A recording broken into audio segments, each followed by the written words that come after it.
Shalom saudara-saudara. Hari ini kita akan merenungkan topik tentang murid yang saling mengasihi. Dan teks firman Tuhan yang saya ingin ajak saudara-saudara untuk merenungkan, membacanya dan merenungkannya, itu adalah dari Yohanes pasal yang ke-13. Yohanes pasal yang ke-13 ayat yang ke-31 hingga ayat yang ke-35. Saya akan bacakan untuk kita sekalian. Yohanes pasal yang ke-13 ayat yang ke-31 hingga ke-35. Sesudah Yudas pergi, berkatalah Yesus, "Sekarang anak manusia dimuliakan dan Allah dimuliakan di dalam Dia. Jikalau Allah dimuliakan di dalam Dia, Allah akan memuliakan Dia juga di dalam dirinya dan akan memuliakan Dia dengan segera. Hai anak-anakku, hanya sebentar lagi aku ada bersama kamu. Kamu akan mencari aku, dan seperti yang telah kukatakan pada orang-orang Yahudi, ke tempat aku pergi kamu tidak dapat datang. Demikian pula sekarang aku mengatakannya kepada kamu juga. Aku memberikan perintah baru kepada kamu, yaitu supaya kamu saling mengasihi. Sama seperti aku telah mengasihi kamu, demikian pula kamu harus saling mengasihi. Dengan demikian semua orang akan tahu bahwa kamu adalah murid-muridku, yaitu jikalau kamu saling mengasihi." Setelah sampai sedemikian jauh pembacaan firman, yang berbahagia bukan hanya mereka membaca, mendengar, tapi yang juga melakukan di dalam kehidupan setiap hari. Saudara, ada seorang penulis buku, seorang profesor, seorang aktivis politik, juga seorang filsuf, juga pernah memenangkan hadiah Nobel perdamaian tahun 1986. Orang ini bernama Elie Wiesel. Dan dia pernah mengatakan satu kalimat seperti ini. Lawan dari kasih bukanlah kebencian, melainkan ketidakpedulian. Saudara yang dikasihi oleh Tuhan, seringkali kita mempertentang antara kasih dan benci. Tetapi Wiesel mengajak kita untuk melihat bahwa ternyata ketidakpedulian itu pun adalah sebenarnya bentuk utama tidak mengasihi atau tidak mencintai. Saudara, bayangkan seorang ayah, seorang suami berkata, "Aku mencintai keluargaku." Tetapi dia nggak peduli dengan keadaan keluarganya, nggak peduli bagaimana hidup istri dan anak-anaknya, nggak peduli kesehatan mereka, nggak peduli apakah keluarga ini cukup secara finansial. Saudara, apakah ayah atau suami seperti ini pantas berkata, "Aku mengasihi keluargaku"? Saudara, mengingatkan kita cerita yang tidak asing yang pernah Yesus ceritakan, yaitu perumpamaan orang Samar yang baik hati. Sebelum menceritakan perumpamaan itu, saudara, Yesus didatangi seseorang yang mengajukan pertanyaan pada Yesus kan. Lalu Yesus menjawab dengan mengutip hukum kasih. "Kasihilah Tuhan Allahmu dengan segenap hatimu, dengan segenap kekuatanmu, dengan segenap akal budimu, dan kasihilah sesamamu manusia seperti dirimu sendiri." Lalu orang ini bertanya, "Siapa sesamaku?" Lalu Yesus menceritakan perumpamaan orang Samar yang baik hati. Sudah tahu ceritanya kan? Cerita di mana ada seorang yang menuju dari Yerusalem ke Yeriko, lalu kemudian dirampok habis-habisan, dipukul dan ditinggalkan dalam keadaan setengah mati. Seorang imam lewat, do nothing, nggak lakukan apa-apa, nggak peduli. Seorang Lewi lewat, do nothing, nggak lakukan apa-apa, nggak peduli. Jadi saudara, Yesus baru bicara tentang hukum kasih ini. Dan ini orang bertanya, "Siapa sesamaku yang harus aku kasihi?" Yesus langsung memberikan contoh, seorang imam, seorang Lewi, yang saya percaya pasti tahu tentang hukum kasih di Perjanjian Lama. Tapi melihat orang yang perlu bantuan, dilewati aja. Saudara yang dikasihi oleh Tuhan, bayangkan kalau banyak ketidakpedulian terjadi di masyarakat, di keluarga, juga di gereja. Saudara, Elie Wiesel ini adalah seorang Holocaust survivor, seorang yang selamat dari peristiwa Holocaust. Saudara tahu Holocaust peristiwa yang mengerikan, kekejaman tentara Jerman membantai orang-orang Yahudi. Diperkirakan 6 juta orang Yahudi meninggal, dimasukkan ke kamp-kamp konsentrasi.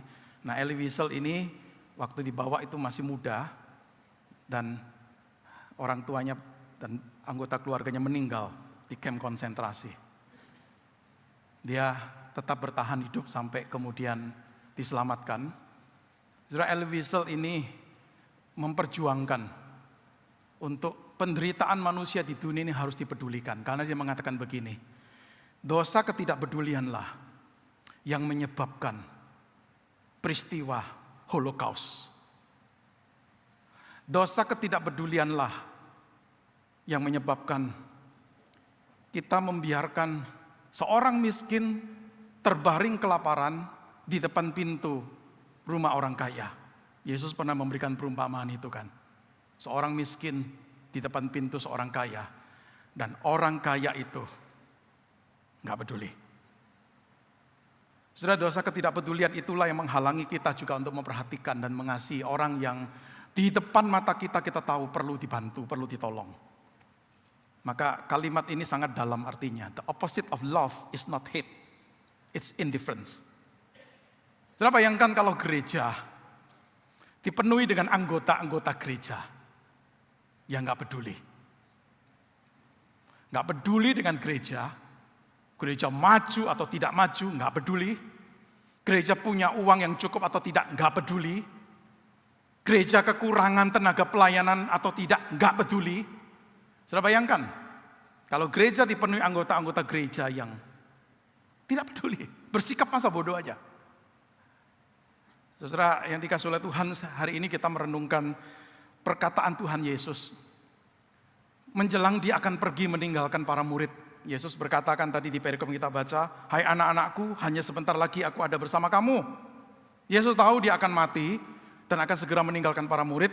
Yesus tahu dia tidak akan bersama dengan para murid lagi, maka dia meninggalkan pesan, ya, meninggalkan perintah, kita boleh katakan seperti itu. Yang dia harapkan para murid ini dalam hidup bersama mereka, setelah Yesus tidak ada bersama mereka, bisa menerapkan itu di dalam kehidupan bersama mereka. Dan perintah yang Yesus berikan itu adalah, Yesus berkata seperti ini, "Aku memberikan perintah baru kepada kamu, yaitu supaya kamu saling mengasihi. Sama seperti aku telah mengasihi kamu, demikian pula kamu harus saling mengasihi." Saudara perhatikan, Yesus tidak bicara mengenai mengasihi secara umum. Semua manusia kita kasihi, tidak. Yesus bicara secara khusus. Kasih yang diwujudkan secara internal, kalangan internal, di kalangan komunitas para muridnya, para pengikutnya. Ini yang Yesus minta. Jadi saudara perhatikan, saling mengasihi ini satu perintah. Saudara, kalau perintah, commandment, itu jelas saudara, bukan suggestion. Suggestion itu cuma usulan. Yesus nggak memberikan usulan. Yesus juga tidak memberikan nasihat. Yesus tidak memberikan kepada kita opsi, pilihan. Boleh dilakukan, boleh tidak dilakukan. Tapi Yesus memberikan perintah. Dan kita tahu kan artinya. Perintah itu artinya adalah apa? Obligation.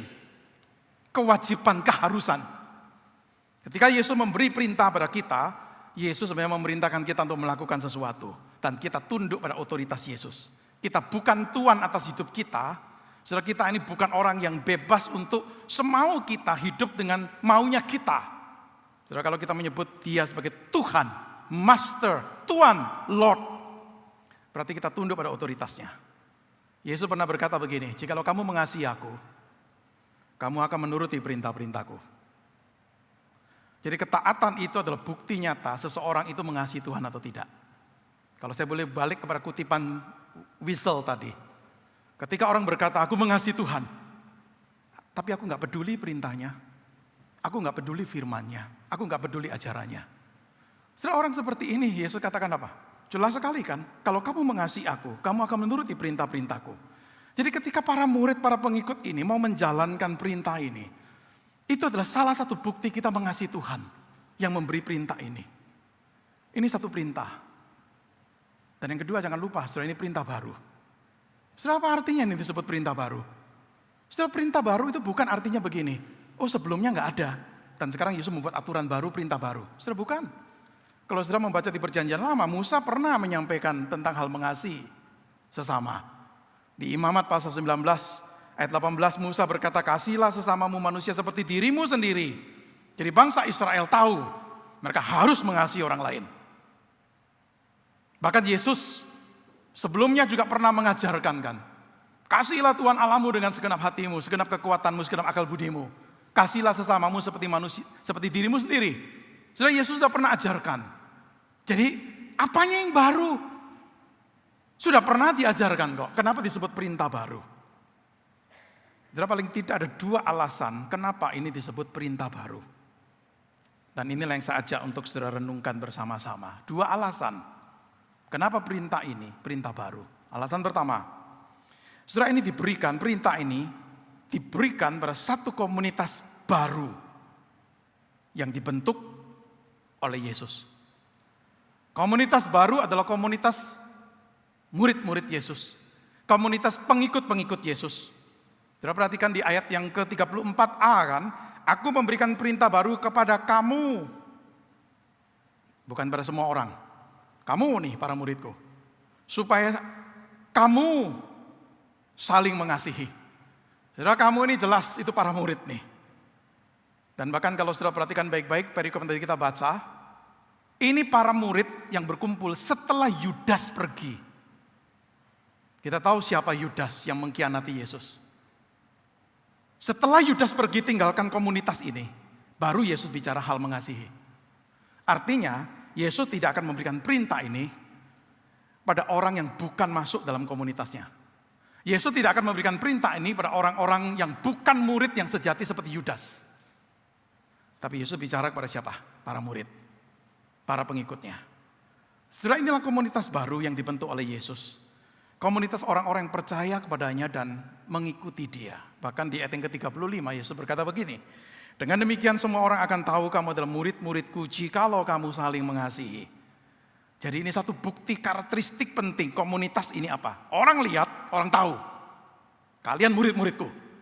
Yaitu apa? Jikalau kamu saling mengasihi. Jadi saudara, dunia melihat ini. Bukan kemudian dunia kemudian memuji. Wah, ini orang-orang hebat nih. Bukan. Tapi dunia akan melihat cerminan.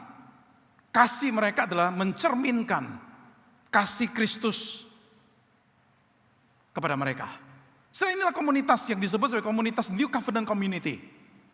Setiap kali kita merayakan atau mengadakan perjamuan kudus, ingat ketika Yesus mengangkat cawan itu dan berkata, inilah perjanjian baru, New Covenant yang dibenteraikan oleh darahku. Jadi ini para murid adalah orang-orang yang diselamatkan dalam Kristus. Orang-orang yang menerima hidup baru di dalam Kristus. Dan salah satu ciri khas dari kehidupan baru itu adalah kasih ini. Sudah sangat beda sekali dengan perintah lama. Tadi saya mengutip Imamat 19 kan. Imamat 19, Musa berkata kepada bangsa Israel seperti ini. Janganlah engkau menuntut balas. Janganlah menaruh dendam terhadap orang-orang sebangsamu. Melainkan kasihilah sesamamu manusia seperti dirimu sendiri, akulah Tuhan. Saudara, komunitas lama, kalau kita boleh sebut seperti itu, komunitas bangsa Israel, itu cuma sempit. Yaitu apa? Sebangsa. Satu suku, satu bangsa. Kasihilah di antara kalian di sama-sama satu suku, satu bangsa. Saudara, ini perintah lama kalau kita boleh sebut seperti itu. Tapi perintah baru dari Yesus, kita tahu karena komunitas baru di dalam Yesus adalah komunitas yang terdiri dari orang-orang percaya dari berbagai suku, berbagai bangsa, berbagai strata, dan berbagai latar belakang yang berbeda. Sebab keselamatan dalam Kristus ditawarkan untuk semua orang dari berbagai bangsa, berbagai suku, berbagai latar belakang. Yesus tidak mengajarkan kasih yang eksklusif, yang cuma untuk golonganku, yang cuma untuk bangsaku, tapi luas nih. Jadi komunitas baru ini saudara adalah komunitas yang dipenuhi dengan orang-orang yang memang berbeda. Bukan hanya berbeda latar belakang suku bangsa, tetapi berbeda di dalam banyak hal. Di tengah-tengah keberbedaan ini, Yesus mengatakan apa? Saling mengasihi. Artinya saudara yang dikasih oleh Tuhan, ketika kita ini masuk dalam komunitas pengikut Kristus, yang sekarang kita sebut sebagai gereja Tuhan, maka kita tidak dipanggil untuk mengasihi hanya orang-orang yang sama dengan kita. Orang-orang yang sepaham dengan kita. Karena kita ini komunitas yang beragam. Di dalam komunitas gereja saudara akan menemukan orang-orang memang sulit untuk dikasihi. Saudara akan menemukan orang-orang yang menjengkelkan saudara. Saudara akan menemukan orang-orang yang tanda kutip aneh.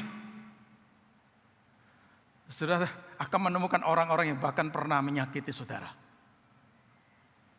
Bukan sekedar perbedaan di dalam suku dan bangsa nih. Tapi komunitas baru ini berbeda di dalam banyak hal. Tapi di tengah-tengah komunitas yang seperti ini, Yesus mengajarkan apa? Saling mengasihi. Saya teringat ayat atau perikop yang saya percaya sebagian besar kita tahu, 1 Korintus 13. Pasal tentang kasih. Ya, ayat 3 sampai 7 Rasul Paulus menuliskan seperti ini. Kasih itu sabar, baik hati, tidak cemburu, tidak memegahkan diri, tidak sombong, tidak melakukan yang tidak sopan, tidak mencari keuntungan diri sendiri, tidak pemarah, tidak menyimpan kesalahan orang lain, tidak bersuka cita karena ketidakadilan, tetapi karena kebenaran. Kasih itu menahan segala sesuatu, percaya segala sesuatu, mengharapkan segala sesuatu, sabar menanggung segala sesuatu. Saudara, ini perikop yang sangat dikenal sekali oleh banyak orang Kristen. Cukup sering perikop ini dikutip dalam hubungan pria dan wanita, dalam satu relasi percintaan, atau mungkin dalam pernikahan. Dikutip nih, ini loh kasih. Tapi kalau saudara baca 1 Korintus 13, saudara akan menemukan Paulus tidak bicara hubungan pria dan wanita dalam satu relasi percintaan. Tapi 1 Korintus 13 ditulis oleh Paulus dalam kaitan dengan hubungan orang percaya dalam satu gereja. Dan kalau saudara membaca surat 1 Korintus, saudara akan tahu gereja macam apa Korintus itu. Saudara baca mulai dari pasal 1, saudara menemukan ini gereja yang sedang berselisih, bertengkar, pecah. Kalau saudara masuk ke gereja yang tengah-tengah gereja seperti ini, mungkin pilihan kita lebih baik adalah begini, pindah gereja aja. Kok gereja penuh persaingan, kompetisi, pergumulan, permasalahan, perpecahan, pindah gereja aja. Cari gereja yang lebih nyaman, yang lebih comfortable. Tapi bukan itu yang diajarkan oleh Paulus. Maka dia menuliskan 1 Korintus 13 dan dia mengajarkan ini loh yang kalian harus terapkan. Itu panggilan yang sangat radikal sekali. Pada komunitas yang seperti itu, Paulus mengajarkan dengan tegas. Kasih harus dipraktekkan. Saya setuju ada orang pernah mengatakan kalimat ini. Anyone can love the ideal church. The challenge is to love the real church. Siapapun bisa mengasihi gereja yang ideal. Gereja yang baik, bahkan mungkin sempurna, ideal, orang-orangnya baik. Saudara, kita senang dengan gereja seperti itu. Tapi the challenge is to love the real church. Gereja yang real, gereja yang sesungguhnya apa yang terjadi dalam gereja. Gak ada gereja yang sempurna. Saudara dan saya, kita bisa kecewa dengan orang tertentu di gereja. Kita bisa discourage, kita bisa tidak puas. Dan itu memang mengingatkan kepada kita bahwa mengasihi itu tidak mudah. Jikalau seseorang baik, sempurna, menyenangkan kita, gampang mengasihi orang seperti ini. Tetapi kasih yang sejati adalah saya akan tetap mengasihi terlepas dari bagaimana respon orang itu.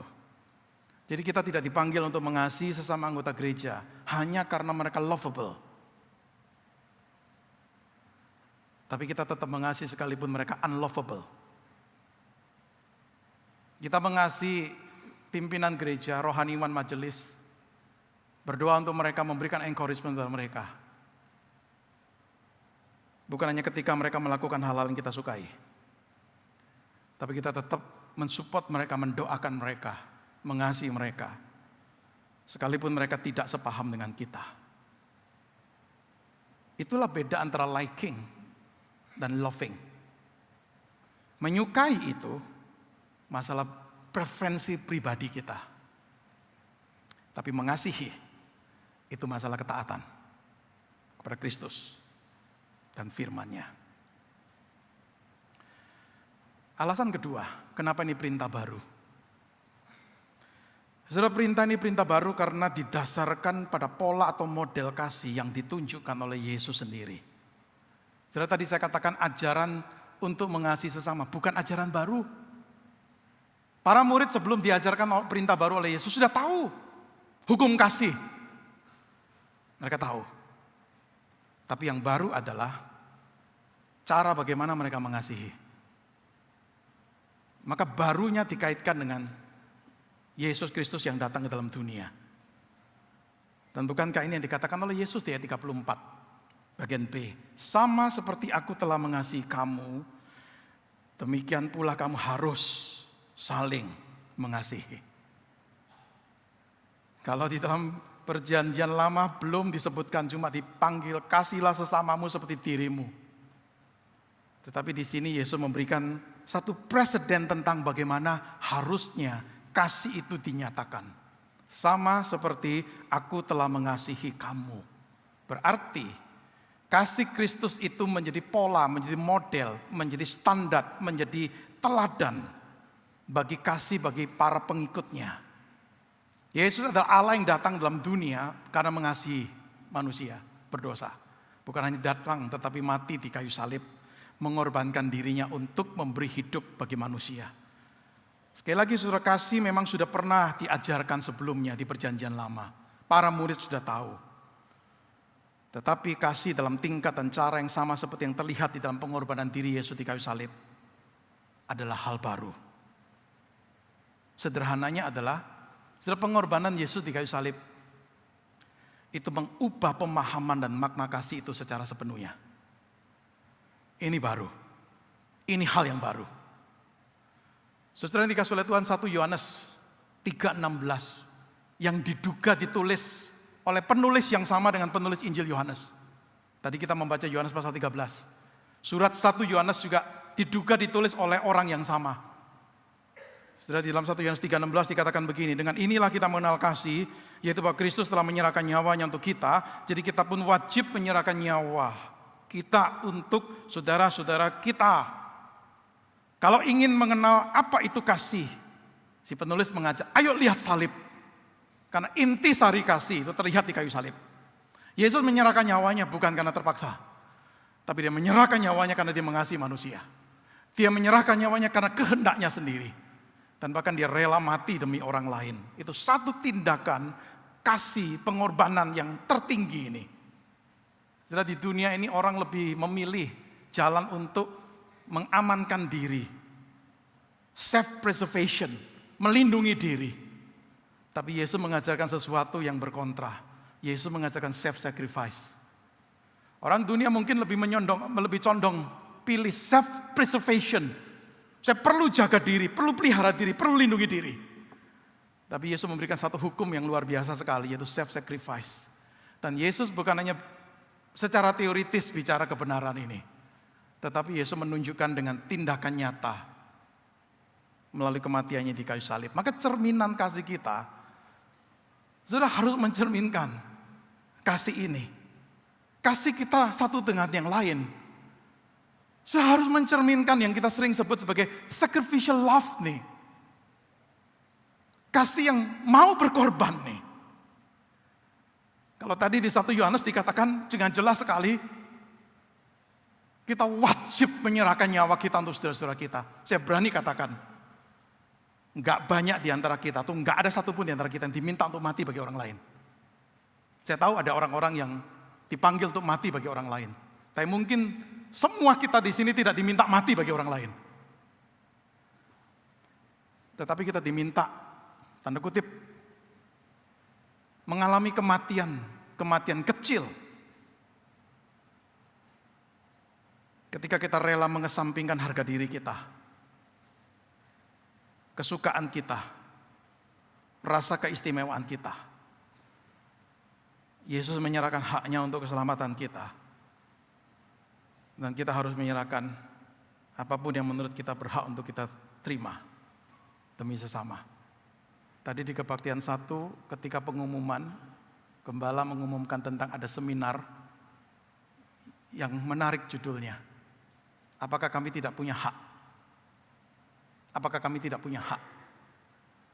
Sudah bayangkan kalau masing-masing pelayan aktivis majelis, termasuk rohaniwan, menuntut hak. Bagaimana keadaan gereja itu?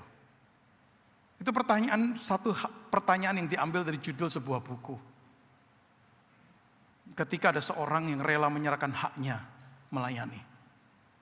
Dia bertanya, apakah kami tidak punya hak? Saudara dikasih oleh Tuhan, esensi kasih itu apa sih? Sederhananya adalah esensi kasih adalah kesediaan untuk bertindak demi kepentingan terbaik orang lain. Tapi bukan hanya itu. Bagi saya esensi kasih yang lebih dalam dari ini adalah kesediaan untuk menyerahkan apa yang memang berharga bagi hidup kita untuk memperkaya kehidupan orang lain. Saudara, sewaktu kita membandingkan kasih kita dengan pola model standar kasih Yesus, semakin saudara dan saya menyadari betapa egoisnya kita, betapa selfishnya kita, betapa kerasnya hati kita, dan betapa dalamnya dampak dosa terhadap hidup kita.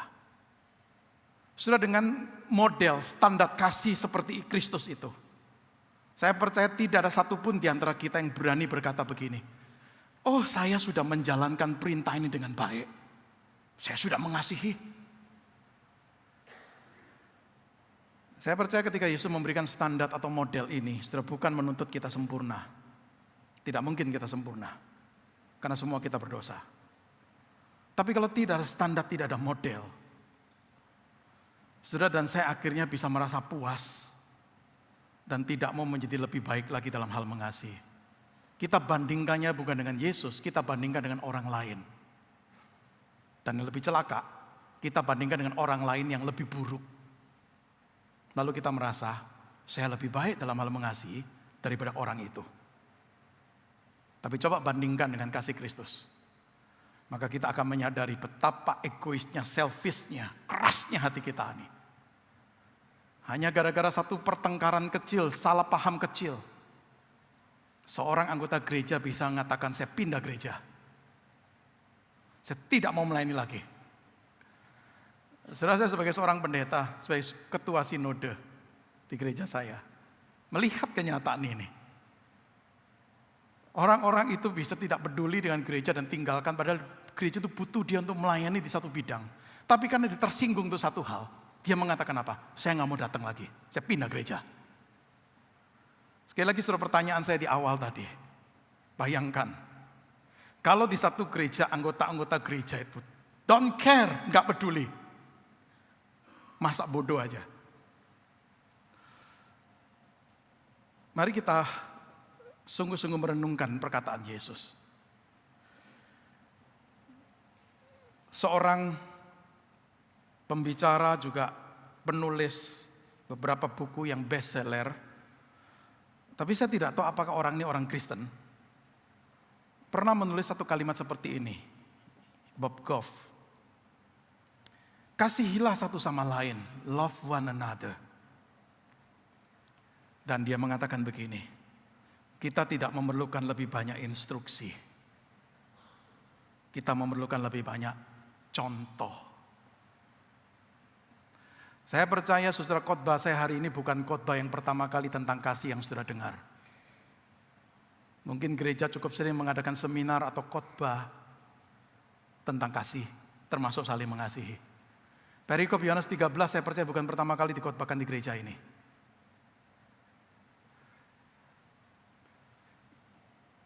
Kita tidak memerlukan lebih banyak instruksi. Kita memerlukan lebih banyak example, contoh. Tadi di pembukaan saya mengutip Elie Wiesel. Ketika dia berkata, lawan dari kasih bukanlah kebencian, melainkan ketidakpedulian. Ketika dia menerima hadiah Nobel perdamaian tahun 1986, di dalam pidatonya ada satu kalimat yang saya ingin kutip dari dia. Dia mengatakan begini, action is the only remedy to indifference. Tindakan itulah satu-satunya obat untuk ketidakpedulian. Gereja bukan membutuhkan lebih banyak ajaran tentang saling mengasihi. Tapi gereja lebih membutuhkan orang-orang yang betul-betul mempraktekkan, menjadi example yang baik. Saudara, kalau pergi ke restoran Chinese, di Indonesia mungkin ada, di luar negeri cukup sering kalau saudara selesai makan, lalu disajikan roti, kue-kue, fortune cookies, kue-kue keberuntungan. Waktu kita buka, itu ada tulisan kecil di dalamnya. Di satu fortune cookies yang ditemukan ada tulisan ini. Dunia yang berbeda tidak dapat dibangun oleh orang yang tidak peduli. A different world cannot be built by indifferent people. Dan saya setuju sekali saudara, kita nggak akan mungkin bisa mengubah dunia ini menjadi lebih baik jika orang-orang tidak peduli untuk mengubahnya. Kalau saya boleh pinjam kalimat ini dan ingin mengaitkan dengan gereja. Gereja yang berbeda tidak dapat dibangun oleh orang-orang yang tidak peduli. Kita menginginkan perubahan dalam gereja. Kita ingin keadaan lebih baik. Kita ingin gereja yang different. Tapi gereja yang different tidak akan bisa dibangun oleh indifferent people. Oleh orang-orang yang tidak peduli. Saudara, kiranya saudara dan saya menyadari panggilan. Kenapa Yesus sebelum meninggalkan para murid menitipkan, bukan hanya menitipkan sebenarnya, menyampaikan perintah ini. Saling mengasihi. Mari kita berdoa. Tuhan, berkati firman-Mu untuk jadi pedoman untuk hidup kami. Khususnya kami sebagai bagian dari satu komunitas orang percaya. Jangan jadikan kami sebagai anggota-anggota komunitas, anggota-anggota gereja yang tidak peduli. Tidak peduli dengan keadaan gereja, tidak peduli dengan anggota yang lain. Kami hanya peduli untuk diri sendiri. Jangan jadikan kami orang-orang seperti itu, karena kami semua dipanggil untuk saling mengasihi. Dan sebagaimana lagu yang tadi kami nyanyikan sebelum renungan firman-Mu, mulailah dari kami lebih dulu. Berkati firman-Mu untuk jadi pedoman untuk hidup iman kami, dalam kebersamaan kami, untuk bisa mewujud nyatakan perintah baru yang Yesus berikan, saling mengasihi. Terima kasih, dengar doa kami dalam nama Tuhan Yesus, kami berdoa dan kami bersyukur. Amin.